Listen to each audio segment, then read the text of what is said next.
In today's video, I'll be showing you guys how to create this grunge slow shutter effect for your next music video or edit. Starting off, I already have my clip right here. Go to bottom left, go to new and just add our adjustment layer. We're going to add our effects onto our adjustment layer right here. The first effect you want to add, it's going to be pixel motion blur. Drag it in right there.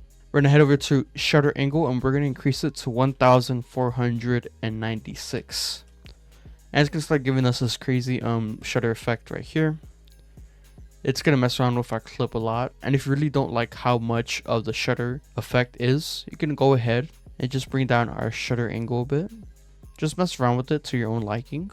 So I think maybe just that 1000 should be good right here. I'm going to close out pixel motion blur.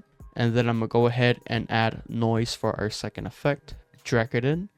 Turn off use color noise and we're going to put our amount to 20. Turn off our noise effect. Then we're going to go ahead and add the glow effect. Go under here, under stylize, drag and glow, and put our radius at 77. Close this out right here. Then we're going to go ahead and add tritone. It's going to be underneath color correction. Drag it in. Go to our midtones and we're going to put it at a nice gray effect. Maybe put it right here so it's like a bit more lighter. Close this out. And then we're going to add a grain effect or just a regular grain effect. Go right to our viewing mode and put on final output. Close out our menu right here. And just for me, how I'm looking, I don't really like how there's not that much of the shutter effect. So I might increase our angle a good amount to maybe to like 500, 1500 right here.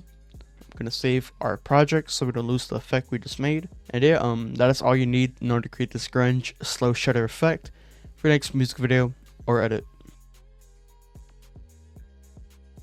I hope you guys enjoyed today's video or you just learned something new overall.